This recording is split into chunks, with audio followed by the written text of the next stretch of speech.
Selamat sore saudara. Sebentar kita akan memulaikan ibadah online kita untuk pendalaman Alkitab. Pada hari ini kita angkat pujian kita, Bagai Raja Wali.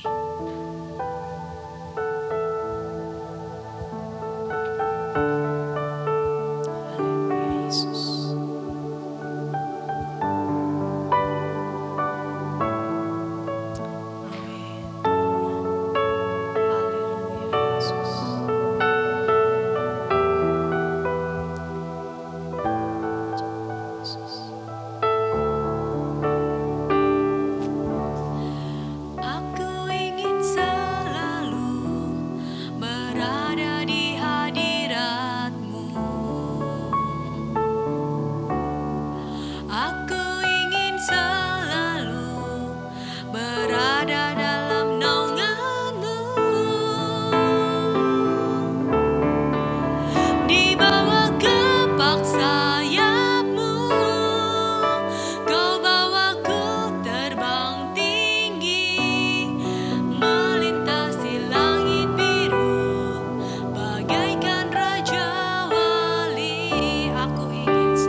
Terima kasih Tuhan.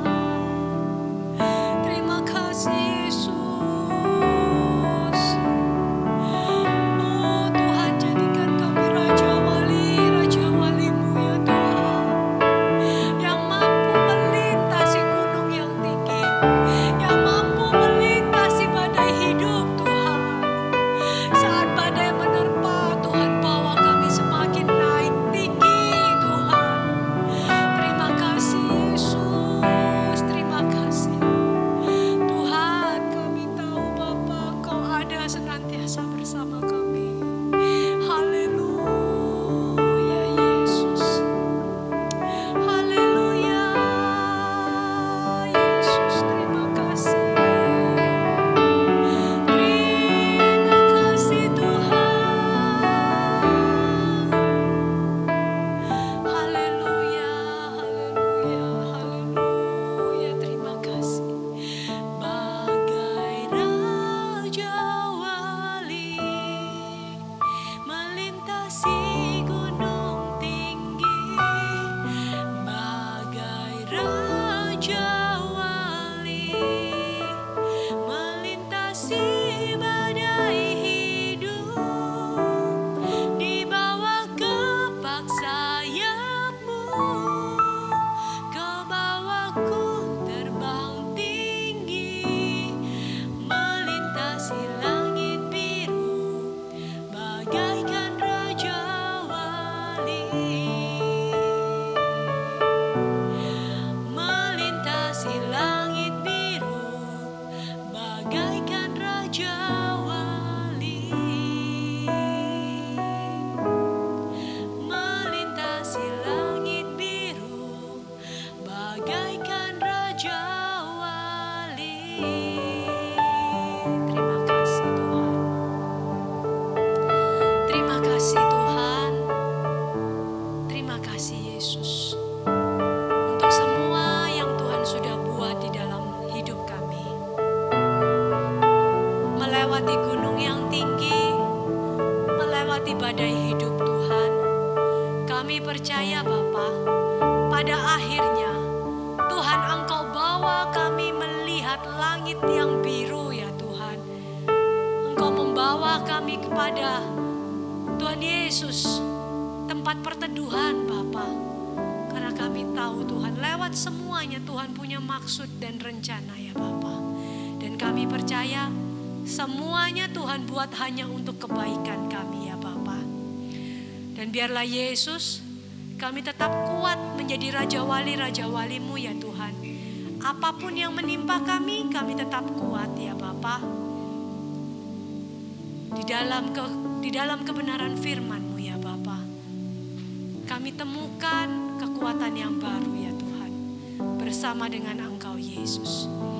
Bawa kami ya Tuhan saat sore hari ini, untuk kami mengerti akan setiap kebenaran firman-Mu yang sebentar akan dibentangkan oleh hamba-Mu. Dan biarlah lewat kebenaran firman-Mu itu Tuhan, memerdekakan kami ya Bapa. Terima kasih Tuhan Yesus, terima kasih. Urapi hamba-Mu yang sebentar akan menyampaikan kebenaran firman-Mu. Biarlah lewat mulut lidah bibir hamba-Mu, Tuhan Engkau menyampaikan maksud dan isi hati-Mu kepada kami ya Tuhan. Terima kasih Tuhan Yesus, terima kasih. Kami siapkan hati kami, seluruh panca indera kami, pikiran kami untuk ditaburi kebenaran firman-Mu. Terima kasih Tuhan Yesus, kami sambut berkat-Mu, kami sambut kebenaran firman-Mu.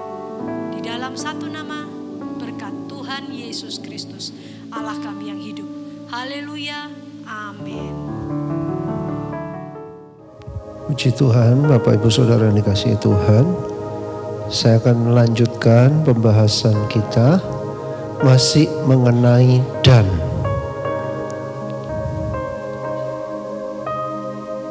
Minggu lalu, Kamis lalu,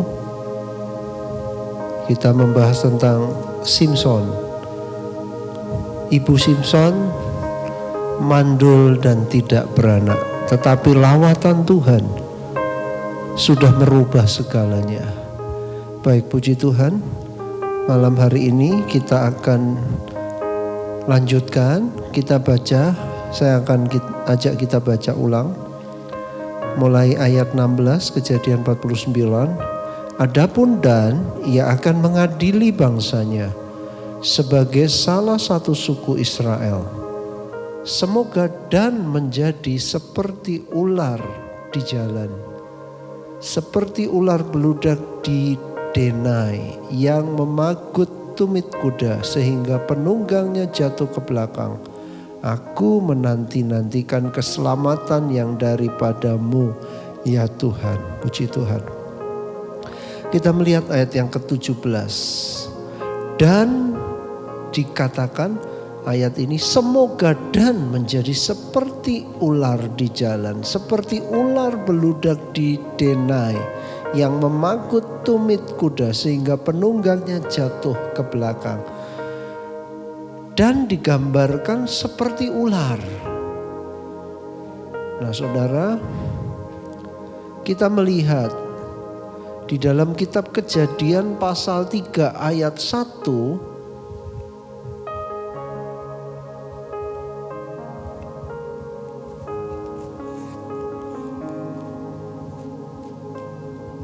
Kejadian 3 ayat 1 begini bunyinya.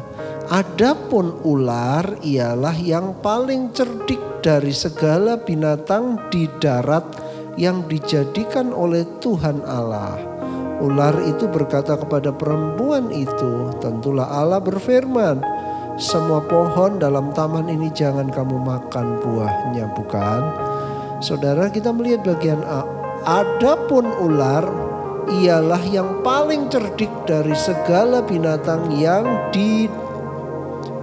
di darat yang dijadikan oleh Tuhan Allah. Jadi saudara yang dikasihi Tuhan, Dan tadi digambarkan seperti ular, sepertinya. Sedangkan kitab Kejadian memberikan informasi Kejadian 3 ayat 1. Ular adalah binatang darat yang paling cerdik yang dijadikan oleh Tuhan.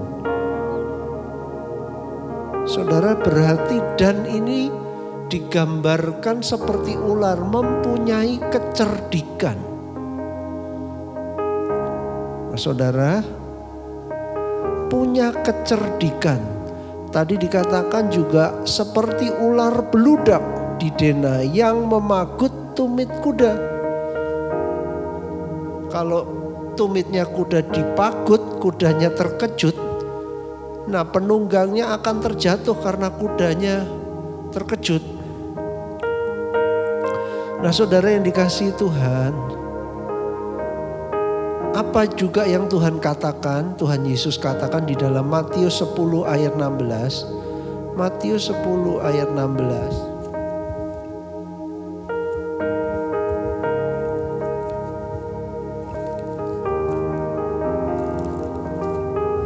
Matius 10 ayat 16. Lihat, aku mengutus kamu seperti domba ke tengah-tengah serigala. Sebab itu hendaklah kamu cerdik seperti ular. Nah, dan tulus seperti merpati. Nah, kita melihat di sini Tuhan Yesus memberi pesan kepada orang-orang yang percaya. Tuhan berkata, aku mengutus kamu seperti domba. Domba, binatang yang tidak tangguh dalam bertarung. Domba sangat tergantung kepada gembala. Tapi di sini dikatakan seperti domba di tengah-tengah serigala. Domba di tengah-tengah serigala. Jadi serigalanya jauh lebih banyak. Serigala itu musuhnya domba. Dan Tuhan berkata, memberi pesan, hendaklah kamu cerdik seperti ular. Nah, tadi kan dikatakan juga kitab Kejadian 3 ayat 1, ular binatang yang paling cerdik. Binatang darat. Nah, Tuhan juga mau saudara umatnya punya kecerdikan seperti ular, tetapi Tuhan Yesus memberi sesuatu yang lengkap dan tulus seperti merpati. Nah, jadi bukan cuma cerdik, tetapi kita umat Tuhan, umat ketebusan, orang-orang percaya, maksudnya kita dituntut pakai hikmat, minta hikmat Tuhan. Tetapi juga harus dibarengi dengan ketulusan, murni. Nah, saudara yang dikasihi Tuhan, umat Tuhan dituntut di tengah-tengah serigala, di tengah-tengah musuh, lingkungan musuh. Jadi domba itu ada di tengah-tengah gerombolan serigala. Bagaimana caranya supaya bisa tetap bertahan itu domba? Domba harus cerdik seperti ular. Tetapi jangan salah, Tuhan juga berkata dan tulus seperti merpati. Saudara, kalau cuma cerdik saja, maka akan menjadi licik. Licik. Penuh trik, tipuan. Tetapi Tuhan memberi pesan supaya juga tulus seperti merpati. Jadi kecerdikan yang dibarengi dengan ketulusan. Saudara, kita sebagai umat Tuhan tidak boleh melepaskan ketulusan di dalam segala sesuatu.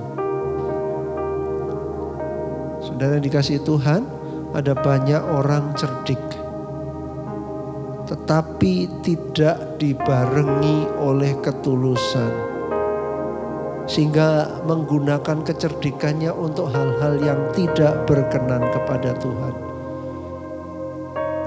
Menggunakan pelayanan untuk kepentingan sendiri, nah itu cerdik tapi tidak tulus. Apa yang dikerjakan tujuannya untuk popularitas diri. Dia menggunakan pelayanan untuk kepentingan pribadinya. Mendongkrak harga dirinya, menaikkan martabat namanya. Tetapi saudara, Tuhan ingin kita tidak melepaskan ketulusan. Kita menjalin relasi dengan orang lain. Tuhan ingin kita tetap dikuasai dengan ketulusan. Saudara, jadi tidak ada niat-niat yang tersembunyi kalau tulus itu. Tidak ada sesuatu yang terselubung. Seperti kail. Ada umpan, tetapi di dalam umpan itu ada kail yang tajam. Nah, itu ibarat cerdik tetapi tidak tulus. Nah, seperti umpan yang ada kailnya di dalamnya. Seperti perangkap. Nah, itu cerdik tapi tidak tulus. Tetapi saudara yang dikasihi Tuhan, umat Tuhan, jemaat GPDI Ebenezer Klungkung yang mendengarkan firman Tuhan, mari, engkau cerdik boleh. Dan ini cerdik seperti ular dikatakan. Tetapi jangan salah, Tuhan di dalam Matius 10 ayat 16, Tuhan juga mau umatnya di samping cerdik menggunakan hikmat, tetapi juga harus dituntun oleh ketulusan. Raja Daud, banyak ayat Raja Daud bersaksi dituntun oleh ketulusan. Nah, kita melihat apakah Raja Daud masa depannya suram? Tidak, saudara. Waktu Samuel disuruh datang ke Bethlehem untuk mengurapi anak Isai, Daud tidak ada di rumah. Daud sedang ada di padang menggembalakan kambing domba orang tuanya yang cuma 2-3 ekor. Daud melakukan di dalam ketulusan. Dan kita melihat bagaimana Tuhan memilih dia. Jadi saudara, kalau kita dituntun oleh ketulusan, saudara tidak usah khawatir. Tuhan punya cara Tuhan punya cara. Mungkin manusia tidak lihat, tetapi Tuhan lihat. Mungkin kita tersembunyi. Mungkin tidak ada mata manusia yang memandang kita. Tapi sekali lagi Tuhan melihat hati. Tuhan tidak melihat yang di luar. Coba kita lihat.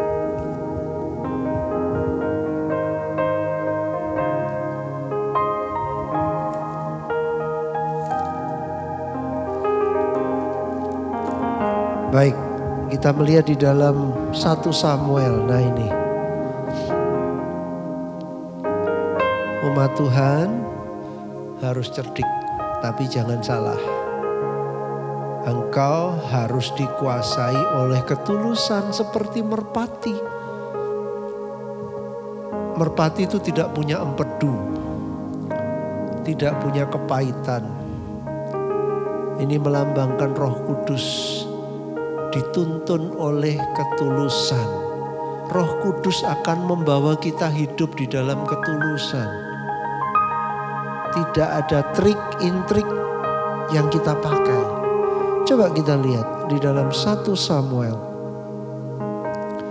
pasal 16 ayat yang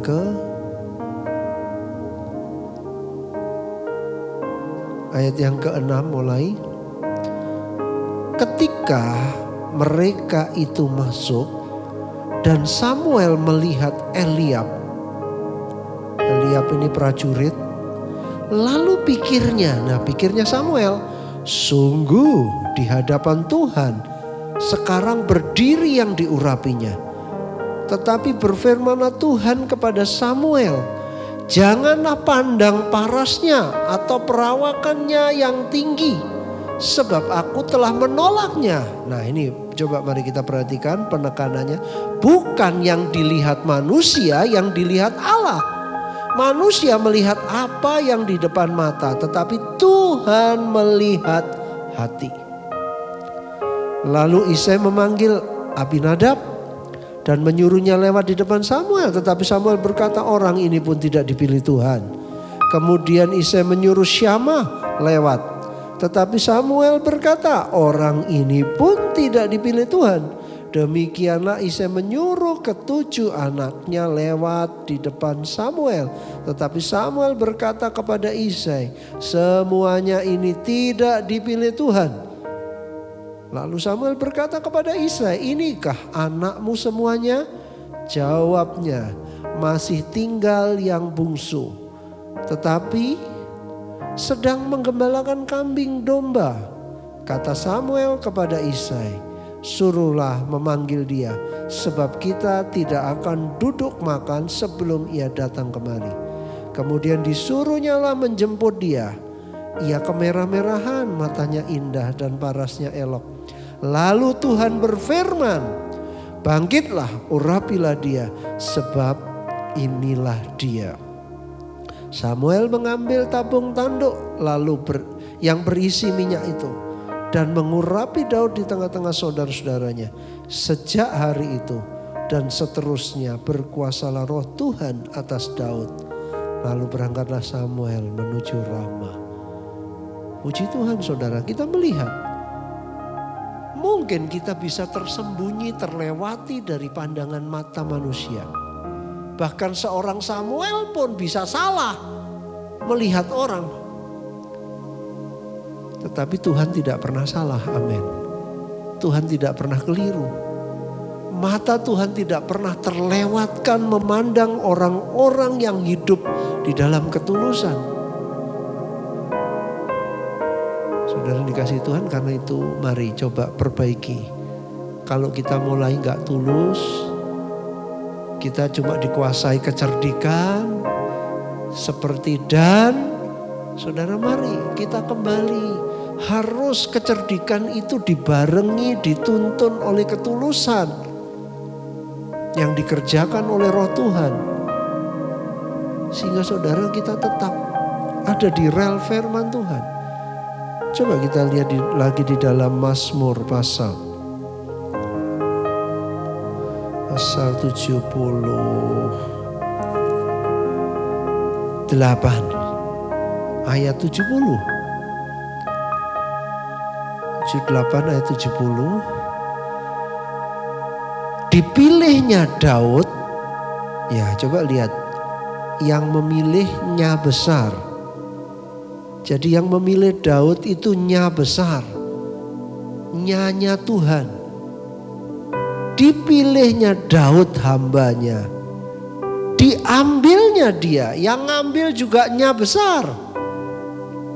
Dari antara kandang-kandang kambing domba, dari tempat domba-domba yang menyusui, didatangkannya dia, nya besar lagi yang mendatangkan, untuk menggembalakan Yakub umatnya dan Israel miliknya sendiri. Ia menggembalakan mereka dengan ketulusan hatinya dan menuntun mereka dengan kecakapan tangannya, dengan kecerdikannya. Seimbang. Saudara, disertai Tuhan. Jadi umat Tuhan, mari jangan mengabaikan, menyisihkan ketulusan, kemurnian. Saudara, tetapi mari dalam segala hal, tidak usah takut. Waduh, kalau saya tidak pakai trik, salah, saya kalah sama ini. Oh enggak, tidak. Tetap aja biarkan ketulusan yang menuntun kita. Mata Tuhan memperhatikan orang-orang yang tulus. Mata Tuhan memperhatikan, mungkin sekali lagi saya katakan, kita tersembunyi dari mata manusia. Kita ada di tempat yang kecil, kita ada di posisi yang tidak strategis. Daud ada di posisi yang tidak strategis, di kandang. Waktu pemilihan Daud tidak ada di tempat. Tapi Tuhan tidak pernah salah, haleluya. Haleluya, Tuhan sanggup. Kalau dia memilih, dia juga beri kekuatan. Puji Tuhan, haleluya. Haleluya, biarlah malam hari ini kita kembali ya, saya mau ingatkan melalui firman Tuhan. Biarkan Tuhan menuntun kita di dalam ketulusan. Kecerdikan harus dibarengi dengan ketulusan. Sehingga saudara, nama Tuhan dipermuliakan. Kita menjadi berkat. Puji Tuhan, saya tidak panjangkan firman Tuhan. Mari kita buka hati untuk Tuhan.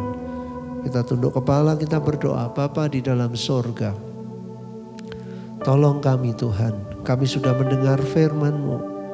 Kami mau memiliki hikmat-Mu sehingga kami cerdik seperti ular. Tetapi Tuhan, Engkau juga perintahkan supaya kami tulus seperti merpati. Mari Tuhan, kalau ada di antara kami yang mulai, ketulusan kami mulai berkurang. Kami mulai melakukan hal-hal yang ada maksud-maksud tersembunyi untuk kepentingan kami, untuk keuntungan kami, untuk kehormatan kami. Tuhan ampuni, Tuhan ubah, ajari kami tulus dalam segala sesuatu. Dan kami percaya Engkau tidak pernah melewatkan. Matamu tidak pernah bisa dikelabui oleh apapun.